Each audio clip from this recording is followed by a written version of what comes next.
Hello mga kamasla! Welcome back to my channel for today's voiceover video. Sasagutin ko yung mga katanungan sa mga kadalasan sa mga nagtatanong mga kamasla ay sa lumang video ko pa kung paano ako nakapunta dito sa New Zealand. Mga masla, may video na ako sa lahat ng mga katanungan ninyo kung paano mag-apply, paano ako nakapunta, anong gagawin pag nanggaling kayo sa ibang bansa.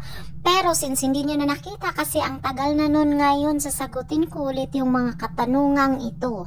I-share ko lang yung experience ko paano ako nakapunta dito mga kamasla. Dati po akong OFW sa Saudi Arabia mga kamasla. Unya, kay nangandoy lagi ta, nangarap akong makapunta ng ibang bansa na hindi na naman ganon. Parang iba ang style kaya dumating ang opportunity sa akin ng New Zealand. Nag-cross country ako mga kamasla. Yes, nag-cross country ako. Hindi na ako umuwi ng Pilipinas kasi alam ko ang daming papeles na kailanganin.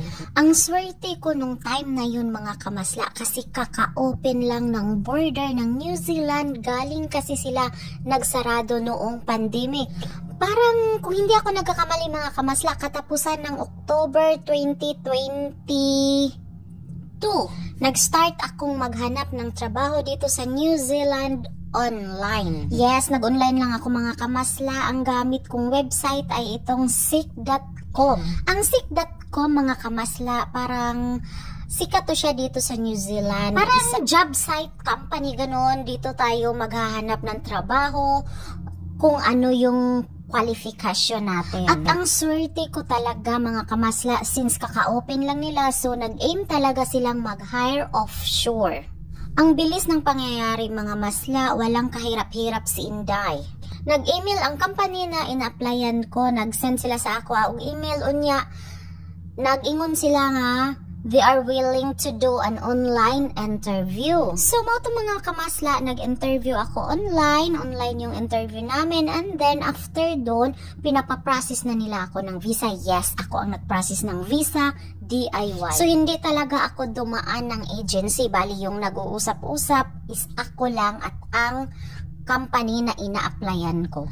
Ang smooth lang ng process mga kamasla kasi nung matapos na yung interview, ginawa ko na yung mga hinahanap nilang requirements sa akin. Pinasa ko lahat-lahat. Online yun. And then, nag-apply ako ng visa.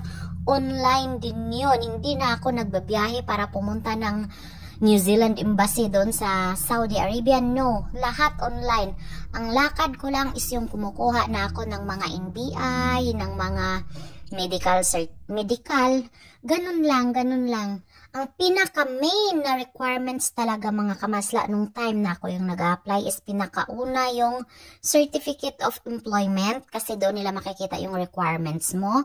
And then yung medical, tapos NBI at saka police clearance. Police clearance ng Saudi Arabia since nasa Saudi Arabia na ako ng 7 years na ako doon na nag-work. Tapos mga kamasla, sinusundan ko lang yung mga proseso na dapat gawin. Kasi di ba may komunikasyon ako sa HR ng company ina-applyan ko. So, through email, mag-communicate kami. Anong next step? Anong gagawin? Ganito. Ganun lang ka-smooth mga masla. Hindi talaga siya mahirap. At pagdating ng December 19, 2022, doon nag-approve yung aking visa. Pumasok ako ng New Zealand, pinatapos ko muna yung Pasko mga kamasla kasi ang mahal ng ticket. Pumasok ako ng New Zealand December 31, 2022. So, nag-exit ako ng Saudi Arabia, dala-dala ko yung visa at ticket ko papuntang New Zealand at saka passport. Yan lang ang hinahanap mga kamasla. And of course, exit visa kasi makikita naman nila na pa-exit ka, lalabas ka ng Saudi Arabia. Hahanapan ka doon sa immigration ng Saudi Arabia kung ano ka, magbabakasyon ka lang ba or mag-i-exit, parang ganon. So, pinapakita ko yung exit visa ko. Tapos, yun na yun.